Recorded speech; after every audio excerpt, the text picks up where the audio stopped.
Cassette की प्रस्तुति।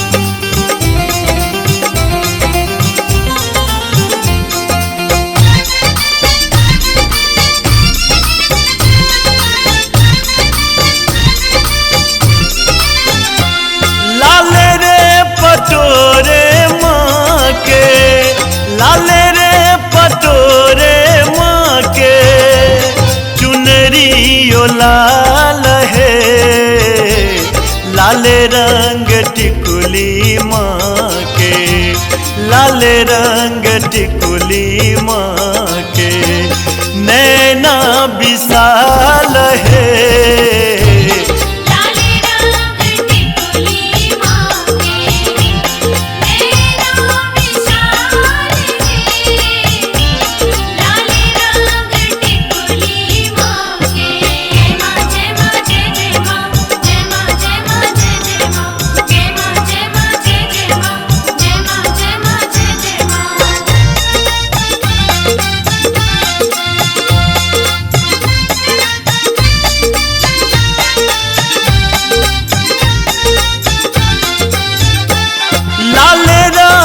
चनवा माँ के, लाले रंग चनवा माँ के, मौरो इलाल है, नख आम मुकुट लाले, नख आम मुकुट लाले, मैया कमाल है।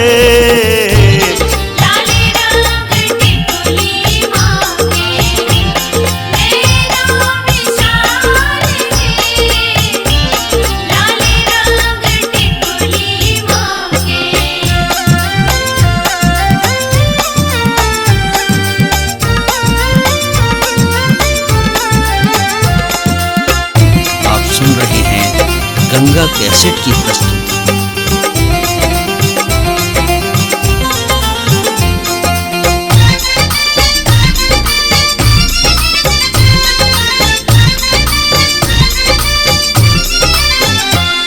कचनार लाले लाल, कचनार लाले लाल, अरहुल लाल है, लाल हाथ लहठी मैया, लाल हाथ लहठी मैया, मेहंदी ओ लाल है।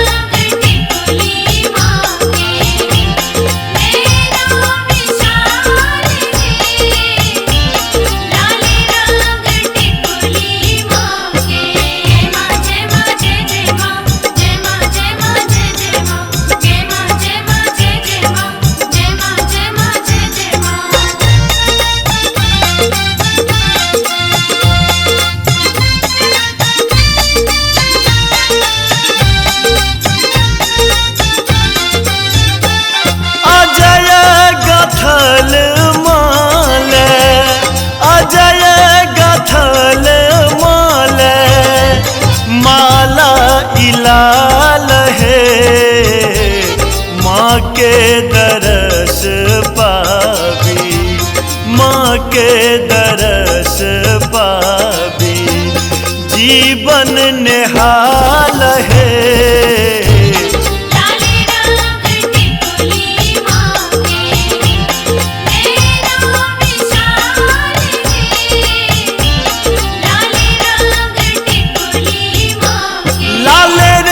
पटोरे माँ के, लाले रे पटोरे माँ के, चुनरियो लाल है, लाले रंग टिकुली माँ के, लाले रंग टिकुली माँ